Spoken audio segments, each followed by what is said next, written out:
I was born by the river in a little tent.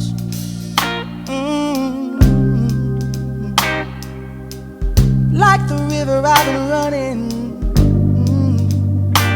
running ever since.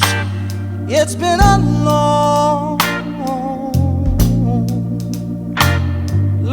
time coming, but I know a change gonna come.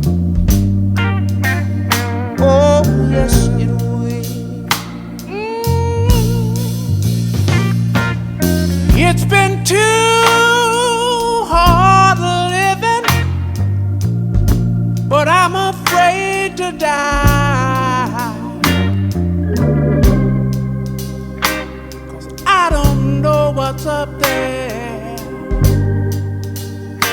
beyond the sky. It's been a long time coming, but I know a change gonna come. Oh yes it is.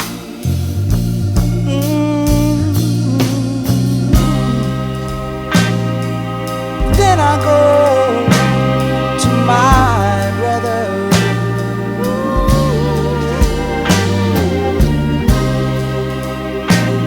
And I say, brother, help me please.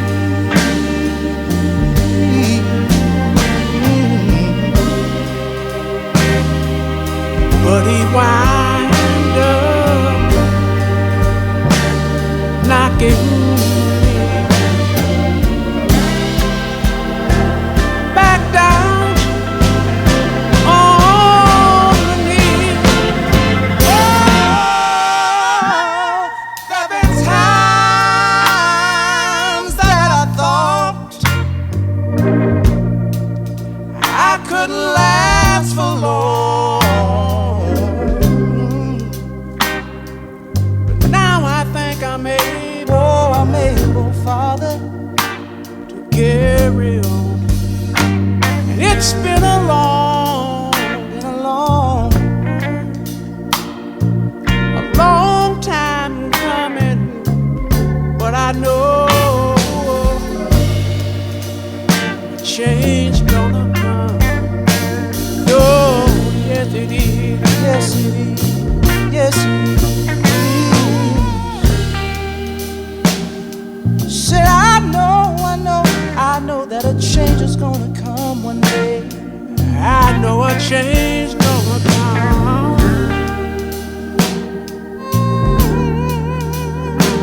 Yes it is.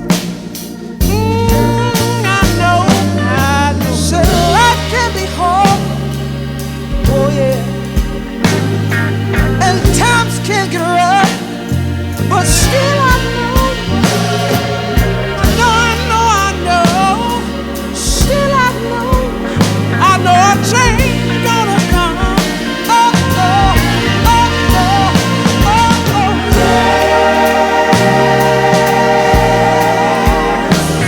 It will.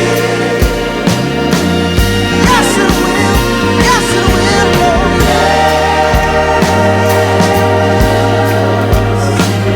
It will. It will. It will.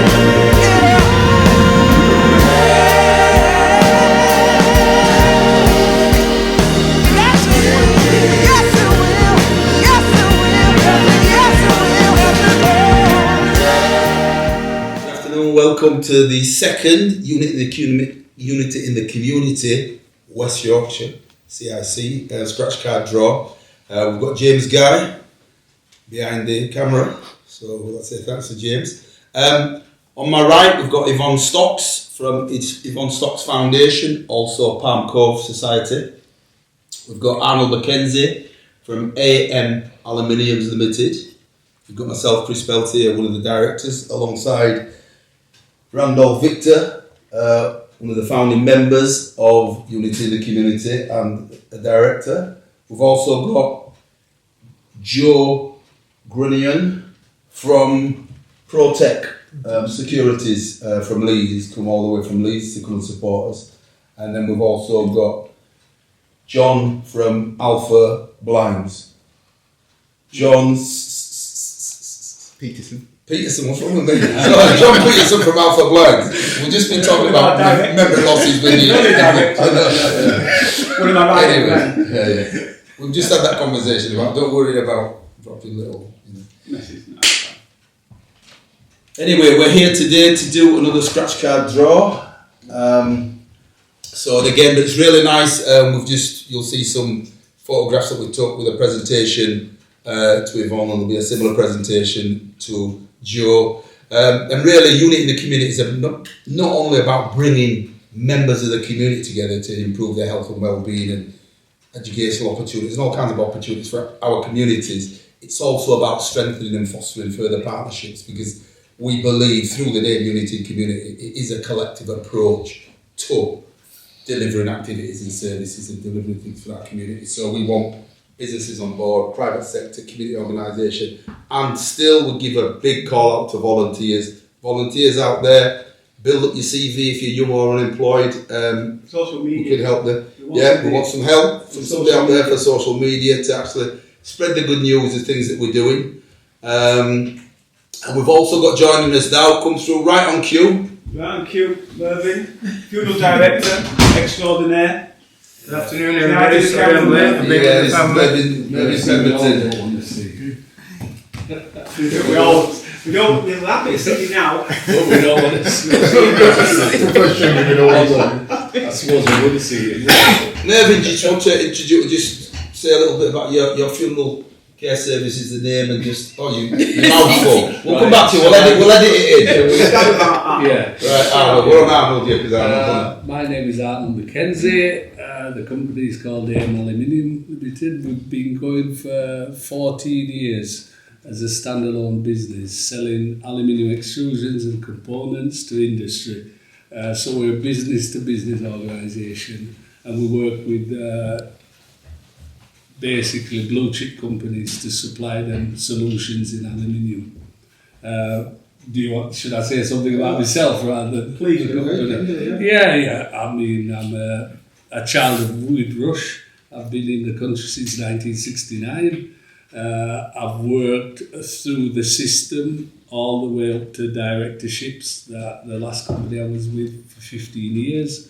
I left there because of some complications with the managing director and started my own business. I thought this was the time. It was now or never. And although it's a hard decision, it's the best decision I've made. And I'd encourage anybody to actually take that step. It's long nights, hard work, but if you can succeed, it will be worth it. Obviously, people in the black community as well. Yeah. That was one of the things. We don't branch out enough, and we don't do enough, and we don't show enough leadership, and we don't. One of the things I do, and I've been in this industry, unfortunately, for 40 odd years, would you believe it? I've only ever seen two other black people selling or working in aluminium. In leadership positions, never. I've been the only one. So that's what I want to do. I want to put a footstep in the sand. And everywhere I go, it's nearly all white people all the time. Mm-hmm. And I want to show them that we can do it. That's the major thing. And I want to, if anybody can watch this and see that you can do it, as a black person, you can succeed. You may have to conform in the beginning to succeed, we all know that. But if you do the right things and you work hard and you prove it, which is why I'm in sales, and probably why I should shut up now because I talk too much. But that's one of the things where in the 80s I found out when you're in sales, as people around this table will know, if you can sell, if you can succeed, there isn't. It's like running 100 metres. If you do it in 9.99 seconds, you're fast. If you do it in 10.5, you're not. Well, with sales, you've got targets to hit. And if you hit those targets, you could be black, blue, pink. Somebody will employ you and somebody will give you the chance, and that's what I did. and it's been very successful, so I can't complain. So I'm here now trying to help where I can.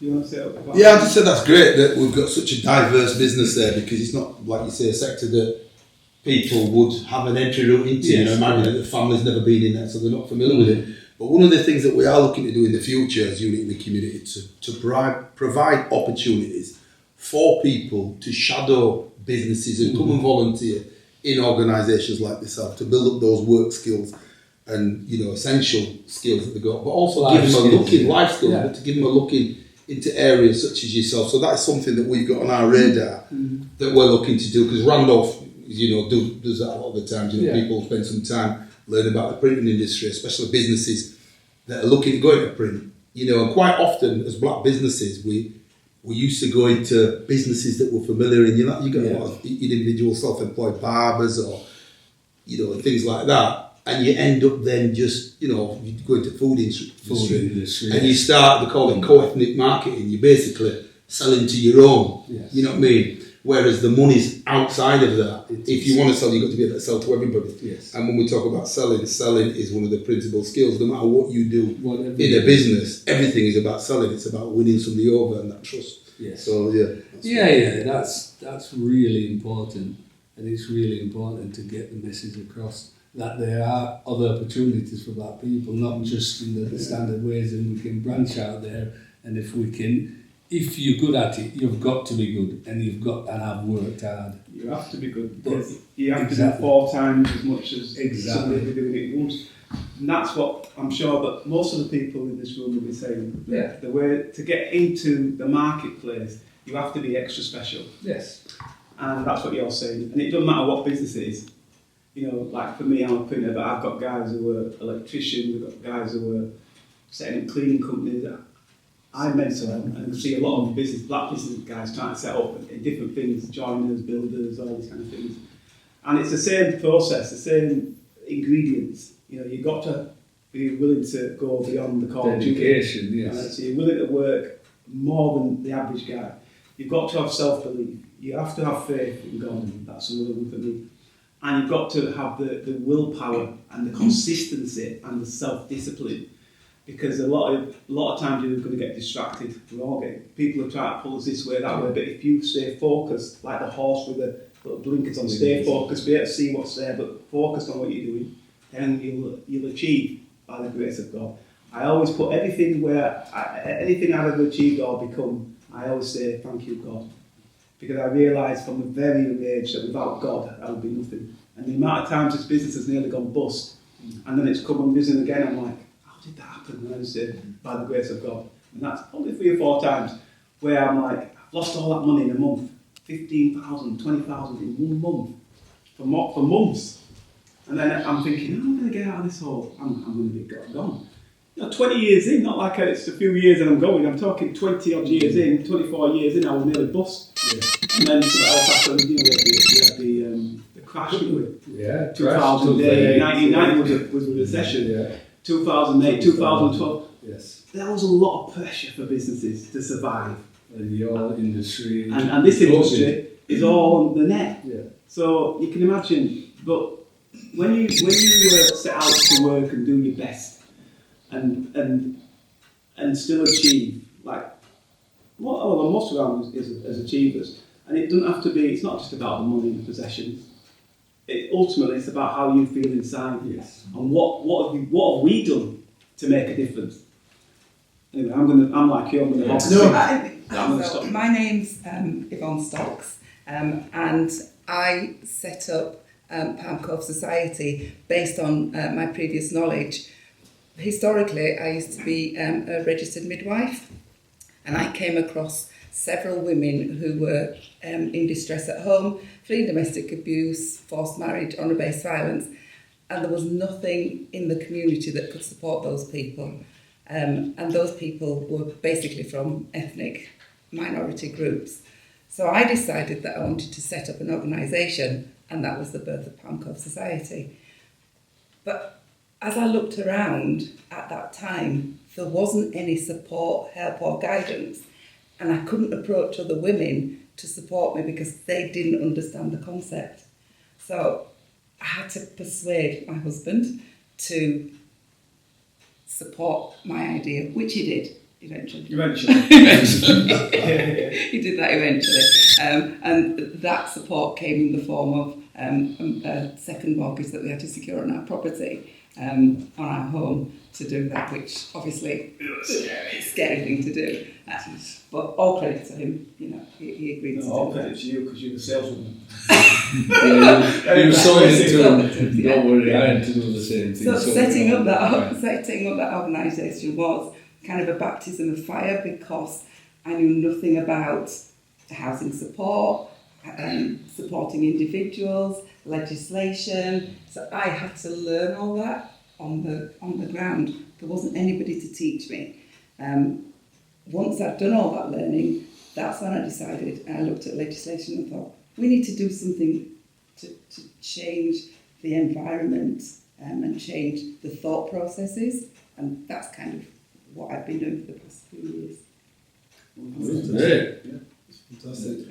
And I think your journey just encapsulates the bit, like everybody said, it's having that faith, and it's not blind faith, it's faith and belief, having the passion to keep going through the hard times, like Randolph alluded to with business and that. And like I said, that passion, that passion gives you that stickability. You have to have that passion, you have to have that determination, and you have to have the will and the desire to succeed. Yeah. There are many times when you can just say, do you know what, I've had enough, I can't do this anymore. Particularly when you've had a really rough day, the next day is a rough day, you're called out at night. You just said something that I didn't say originally, obviously. It takes... You have to, when you start companies, or when I could have started my company a lot earlier without any costs, but it took a 6-figure sum on a mortgage for me to do it. Exactly. So there was no chance of failure for me. There you go. And this is the hidden design that people often don't see or don't recognise. It's a case of some people look at you and think, oh, what's she doing? Why is she doing this? Why is she working all these hours? Do you know what? I want to keep my home. Yeah, you can't fail, but failure's not an option. Yes. Absolutely. I think, I know I talk a lot, but the other thing is as well, it's a bit linked to, like faith and stuff, it's your calling. Once you're in an area, don't matter if you deal with aluminium, whatever else, once you're in an area and you feel it's your calling, that's where your excellence shines through. Because all it's about, everything's got to do with excellence. Then you realise that's where you get your energy and your passion from, Can we let Joe introduce himself? Joe? I've got I know. All right. Right, we'd like to introduce Joe from ProTech Securities. Hi, good afternoon. As stated, my name is Joe Grinion. ProTech Security is my business. I started ProTech Security some 26 years ago. I came up to Yorkshire from Nottingham following the riots in 1981. I was on the verge of, I'm going to say it, criminality. It was all happening at the time. And I'm going to say this very quickly, a little incident changed my mind, but that mind change, that mindset was mine. I remembered at the riots, we were on our way to an area called Hyson Green in Nottingham, which is where the riots was happening. Myself and 3 other friends of mine on our way there, and a car pulled up beside us, and there was 2 white guys in the car, big guys. Hey lads, where you going? Going down the green, why? Oh, jump in, you're going to the riots, jump in, we'll give you a lift. I thought, really? My friends were, yeah, come on. Whoa, hang on a second. Let's think this through a little bit. These 2 guys, no. These are police officers, let me tell you. Do you know what I mean? Come on, lads, come on, jump in. No thanks, we'll walk. Had we gotten into that car, I don't know what would have happened to us, do you know? And I got home, and just before I got into bed, I thought, Christ, that was close. And I've decided at that time that wasn't the life I wanted. I then left work. I was a stores manager for IMI Marston at the time. Left that job, came up to Leeds. And I'm going to be honest again, I was attracted to a young woman up here, which helped. Helped somewhat. But on arriving in Leeds, I changed my whole attitude towards life. Yeah, so I came up to Leeds, joined the West Yorkshire Probation Service as an assistant probation officer. The senior probation officer said, "We like what you're doing, we like how you're doing it. We want to send you off to uni, get trained up." I qualified as a probation officer in 1983, I think it was 84. Worked for the West Yorkshire Probation Service for several years. At the same time, in fact, whilst I was studying, I was working on the doors as a doorman for another block brother, Paul Lynch, who operated in Leeds. I started working for him as a doorman. My first main appointment was at a venue called the Gallery. I worked at the Gallery. Shortly thereafter, they said again, like the way you're doing your job, whatever, take on the contract. Took that on, then another and another and another, until my probation bosses said, "You're doing as much of your work on our time as our work, so something's got to give here. How are you going to manage this?" So I thank them for all they've done for me, because they did well for me. Shook hands, stepped off and started running ProTech Security Limited. How long? I've been running ProTech now for, as I say, best part of 28 years. What do you do exactly? We provide, predominantly it was door supervision. Whilst I was doing that, again, I was approached purely out of the blue by I think it was a contracts manager for Persimmon Homes, who said he'd been coming in the venue that we were managing, like what you're doing here, I tell you where you need to go. Man guarding, providing guards for the construction sites and what have you. Come and see me, here's my card, come and see me. He set me on in Morley, the first contract I had, and from there, again, we were main contractors for Persimmon, Miller Homes and Barrett Homes in the area, and we were, if you pardon the expression, we were killing it, doing really, really well, until the recession hit in 2010-11, somewhere around there. 2008. Yeah, it started at 2007. Yeah. Right. And unfortunately, Not good. I didn't see it coming, as I'm sure many others didn't see it coming, and there were people who were paid copious amounts of money to manage those situations that didn't see it coming. And it affected me massively. It took away millions of pounds out of our sort of budget, our income, because we were killing it with the door supervision or what have you. We then took on Leeds Festival, running now at Bramham Park, which is, we do live events. That's our biggest of the year. We have 260 to 300 staff on that particular event over the week and a half. We do others as well, the other side of the Pennines, Great Eccleston Show, Garstang Show, Wakefield Free Music Festival, Keighley, Proms on the Farm, and so on and so forth. We do the Ilkley Lawn Tennis, one of the qualifiers for Wimbledon. We put ourselves about and we do okay. Now, in terms of how we operate, again, we hear people we talk around this table about empowering and supporting and so on. From time to time, our industry is quite a high proportion of Afro-Caribbean, African and so on. And every now and then the odd individual will approach and say, "I want to start, how do I do it?" My white staff, some of them sort of senior guys, don't. What are you doing that for, Joe? Because competition. And I say two things about that. One, If we take care of business, we have nothing to worry about. Secondly, the marketplace is such that that man sets up a stall, it's big enough for us all. Do you know what I mean? And underlying all of that is because of that.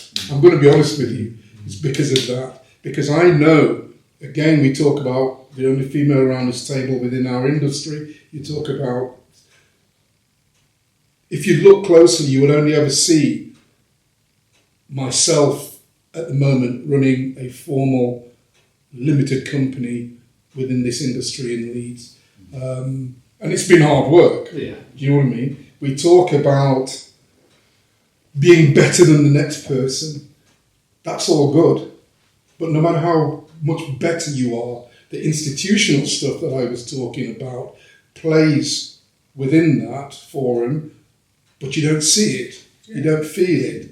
It affects you, it holds you down, and there are times when you think, I need to move out of this industry but no, we talk about calling, that's where I need to be. I'm a people person, I would say that first and foremost, and it's that calling, if you like, that puts me where I am. The industry's provided, I've got to be honest, a good standard of living for myself and my family. I have no real regrets other than the powers that be were not equitable, they weren't equal, they weren't allowing people like myself, people of colour, to advance within any area of work that I see. It's hard work and it continues to be hard work, and I think the message that we around this table need to give our sort of youngsters in the community is that we can achieve. Yes, we've got to have that mindset, we've got to have that commitment and resilience, but there's nothing wrong with that, because that is what will project us further and further. We can very easily, or they can very easily sit back and walk around with the trousers hanging around their buns and, that style, but that gets you nowhere. Do you know what I mean? That gets you nowhere. That doesn't even get you in the door, to be honest, because, and I've dealt with it, my clients have said, turn that lot away because we don't like that look. They don't even get in the door, So as far as I'm concerned, it is all about that strength, that resilience, and that strength that our community, that our culture literally has bred within us. I remember my old man, God rest him, passed on, love him to death. My regret there was that I wasn't able to say to him, I understand. Because he used to terrorize. Yeah. He used to terrorise us. He would come in one room and we'd go in another. He would come in that room and we would go in the other room. We couldn't ramp, we couldn't do so many things that our so-called peers used to do. He died and I wasn't able to say to him, I get it. I really do get it. And it's that he's implanted within me that survival instinct, and no matter what, I will overcome it. I can converse with varying levels. I did do uni. I did go to school. My kids, I have 7 kids. Don't ask. I have 7 kids, and the last one, 19, she'll be 20 this year, started university. She's studying law. She has ambitions to be a lawyer, and to that end, I believe I've achieved, but there is still more to do because there are others within the community whom I think and I believe can feed from what we can provide for them. Yeah. Okay, we're right. Now we're at the scratch card draws. We're going to start with the £20 draw. I'm going to let Randolph shuffle them, just so we can see that that's a shuffle. Yeah, I'll do a little bit.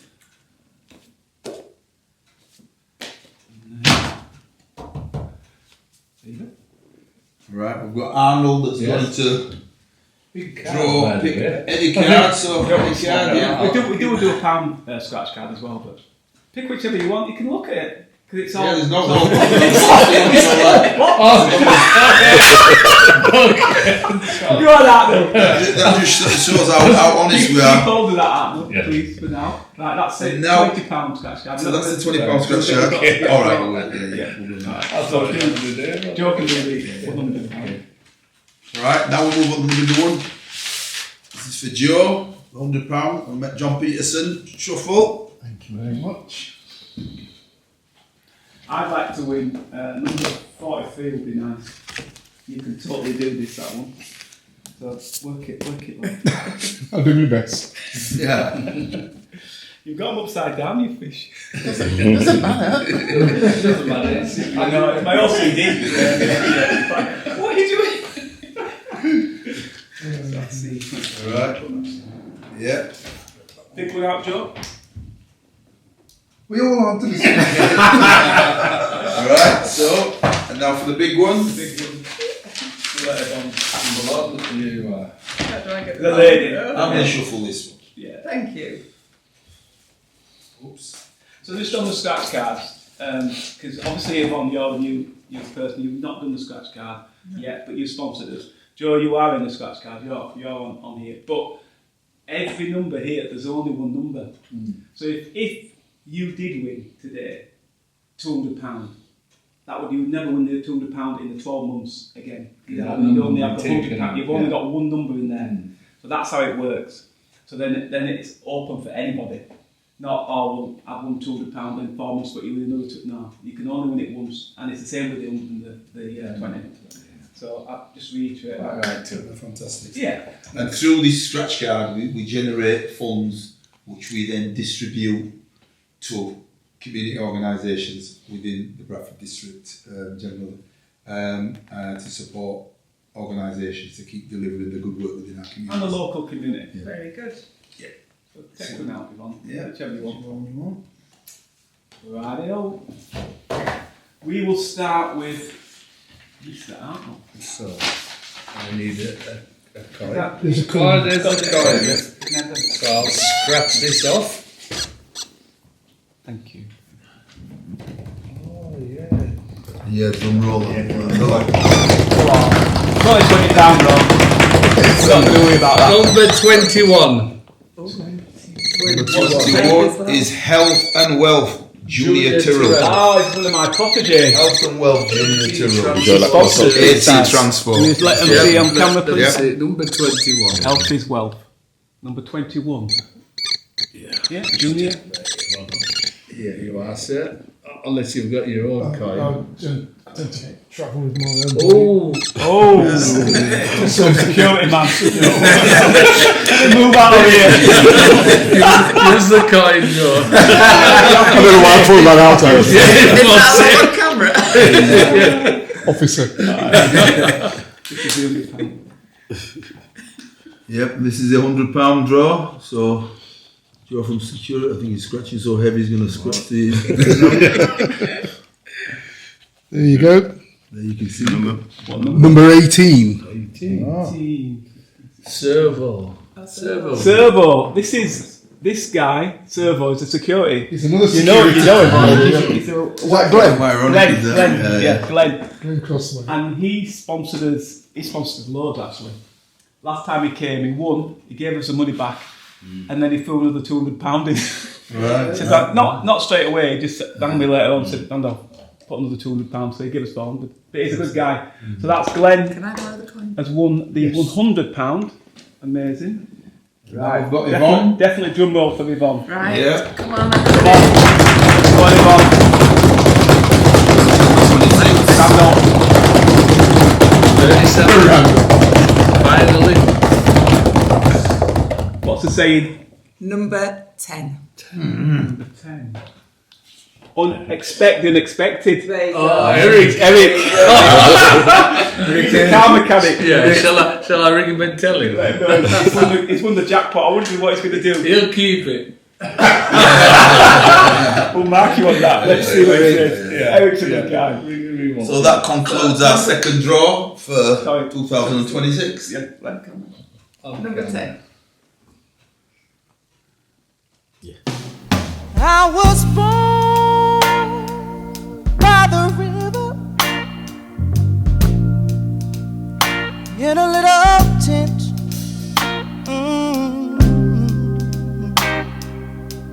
Like the river I've been running ever since. It's been a long time coming, but I know change gonna come. Oh yes it will. It's been too hard living, but I'm afraid to die, 'cause I don't know what's up there beyond the sky. It's been a long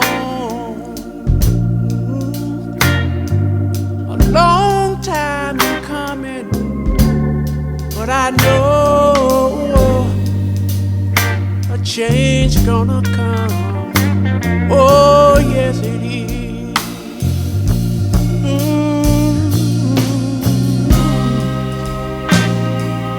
Then I go to my brother,